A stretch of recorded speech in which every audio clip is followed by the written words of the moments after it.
let's get to last night's football, the Carlton Football Club. Sam, Michael Voss. Let's start with the coach. Yes. He seemed at a loss last night. When the footage comes of the coaches, whether in the coach's box or Michael Voss loves to stand down on the boundary line, everyone wants to analyse it from their couch. And then we hear him in the post-match press conference. I didn't know what was going on. I know I'm very much shortening that, but it seemed like he was at a complete loss of what was going on in that third quarter. Yeah, I think that's a pretty fair way of summarising it, Jimmy. And for Carlton fans, unfortunately, it just feels like more of the same. Only 5 months apart, with seasons. And this was the season that the promise of change was made, Lloydie, and halfway through the second quarter, well, even really at the start of the third quarter, things were going pretty well for the Blues. But what happened after that, unfortunately, has become a function of this Carlton football side, and that is as soon as you turn the screws on them, Lloydie, and stop winning the ball from stoppage, they go to water. Yeah, you've got to be really careful with overreactions in round one because they are long years. And I look at the fixture for Carlton, and they've got Richmond next week, a bye, then Melbourne, and then North Melbourne. So they're in a good spot in terms of you couldn't get a better run than that in the first 4 or 5 weeks. I'll be concerned in 3 or 4 weeks if they've only won one of those games, because you'd want to, with that start, be 3-1 or at least 2-2. But I look at their list, and I think it's a poor list. I think the depth... It is now, after they decided to trade all their players with talent. Curnow, De Koning, Silvani. Yeah, well, De Koning they couldn't do anything about. Well, Silvani got an offer he probably couldn't refuse. But I just think that it is a list that's sort of nowhere now. I look at last night, and they did a good job to be 22 points up, but Sydney could not have played any worse in that first half. They were sloppy, the mistakes that they were making. But once Goulden, Heaney, Warner was fantastic in the second quarter, Blakey, Curnow had his moments, but all of those I'd pick before any Carlton player. So there's just a real issue there at the top end. The guys that get paid a lot were disappointing. And then the depth is a real problem for them. I get where you're going with the list there, Lloyd, but I feel like it's at least a half step to get somewhere where they haven't been. So what I'm trying to say is that I reckon they identified Silvani and Curnow and thought, well, we know what we're getting with that group and the current group, and I think they're starting to move to a different place, and you can see that with their game style. And I'm definitely disappointed with their third quarter. I think everyone would have to be disappointed coughing up that many goals. Catastrophic. Yeah. You can see 12 goals in a quarter. Yeah, and maybe I'm being over-optimistic, but I'd rather see them lose playing the way they did in the first half. I'm not excusing the third quarter, and even the last quarter. They still gave up 6 goals in the last quarter as well, which was pretty poor. On Jimmy's point, Sam, where do you think internally they expect this season to go? Because Jimmy just said they got Jagger Smith. They bring in Dean. Next year, they might get the best. Or this year, they might get the best kid in the country. So do you think, where Vossy, if Vossy does just finish 11th or 12th? Or I don't think they would have necessarily expected to do a whole heap better than that. Yeah. Unfortunately, the optics of what's happened in the last 4 seasons, given the list that Michael Voss has taken over, it's been, apart from that run in 2022, where I think they were something like 15th on the ladder at round 12. That Gold Coast game changed everything. And they went on that run to the prelim. They were 5 goals up in that prelim against Brisbane. Outside of that, a 12-week run, they have been extremely disappointing under Michael Voss. And Jimmy, to your point at the start of this conversation, some of the things Michael Voss said in the press conference last night, I think would probably frustrate some Carlton supporters, particularly when he was talking about the body of work and what they've done over the pre-season. No, there's a good body of work. There's a good body of work there. We're sitting at round 0, so you put that in context for the whole season. Completely different, because completely different personnel that we've got there. So we've got a new style of football that we're trying to play. We obviously clearly couldn't execute that for as long as we wanted to tonight, and that put us under an extreme amount of pressure. So I would challenge Michael there on the body of work. He went on to say the body of work of the 2 pre-season games that they've played.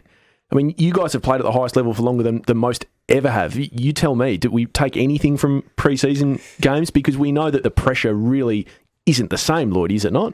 No, they played 2 sides that I think had priorities elsewhere. Geelong certainly don't probably take pre-season games too seriously, but no one expected them to beat Sydney, but it was the way they lost was extremely poor, like absolutely poor, ran off their feet. smashed at clearance. The class players of Sydney just destroyed them. So it is a massive 3 weeks for Carlton. As I said, that they're playing teams who will finish around them in Richmond, Melbourne and North Melbourne. Do you think they'll finish towards the bottom of the ladder? I think the Blues are a bottom 6 club. Wow. Yeah, I didn't have them in the 10. Which sounds odd now to say. Don't get me started on the wild which card. We could fill another show about. But I'd rather see them lose trying to play that style. So the previous style they were playing under Michael Voss, where we all trudge down the line, we hack it down the line, then we all trudge to the next contest. You're never going to win, especially the way other sides are playing, the way Gold Coast and the way Brisbane's won the last 2 premierships, the way sides are moving to, at least what they tried to show in the preseason. I know preseason games don't mean anything, but at least now when I come to watch Carlton, I have a bit of an understanding of what you're trying to achieve. The big thing for me, and I've said it to you two gentlemen, that disappointed me most last night was the small things. The micro. So we're always talking about the macro, the game style, contested footy, stoppage and things like that. But Roberts, I know he hasn't played 150 games, but Roberts for the Swans is a thumping left foot kick. So if he receives the ball 30 metres out from goal, I'm not chaperoning him onto the left foot. Who did that? Hollands. Elijah Hollands. If there is a quick kick out of the back line, Harry Dean has got cramp in both of his legs, and it's not his opponent. So remember when he cramped and he got the kick? He's whacked it out. If you ever look at behind the goals footage, I'm not sure why Wiedering and Lewis Young are discussing what they're going to have after the game for dinner in the goal square. So Marty marks uncontested. Simple handballs. Like, they actually had some beautiful passage of play and then they missed the handball. So it's very difficult to put in place a lot of this macro stuff. Free-flowing football, when we get it, make the ground big, the way we want to defend. If you can't do the core fundamentals of the game. And he's going to need to show courage, Michael, to stick with this, because if you want to go hard and fast against the Sydney Swans, and I'm backing in that whoever gets it right, if Sydney get it right v Carlton, well, Sydney will win like they won last night. If you want to take on Brisbane hard and fast, they'll lose another game by 10 or 12 goals. Gold Coast, they'll lose the same. So I'm with you. He had to change something because the players didn't like it. I'm sure Charlie Curnow said, if he could be honest, he'd say, I hated playing for Michael Voss at Carlton, because all they do is plonk the ball on your head and they sit it on your head. Good luck. So I'm just playing devil's advocate here, because I didn't see the game style change that everyone seemed to see last night as drastically as others did. So if they were playing in a different way, wouldn't Harry McKay have been more involved in the game? He was in the first quarter. I put it on Harry. Yeah. I thought he was... Where's he at? Career-wise? I thought he was very, very poor last night. I was about to use a stronger word. But starting with I. Yes. Yeah. I thought, but what I will say, I didn't think Charlie Curnow was very good last night.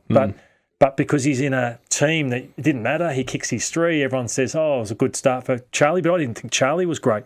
But when you lose the way they lost, I thought he didn't play like a big man, Harry McKay. Because one thing you've always been strong on, Lloydie, as a former forward great, was that if you're not having your best day, there's things that you can do that don't necessarily go on the scoreboard. If you're not going to kick your 5 or 6, there are things like, and you would always talk about them. Bringing the ball to ground, your tackle pressure, bringing the smalls into it, crashing packs, and I didn't see Harry do any of that last night.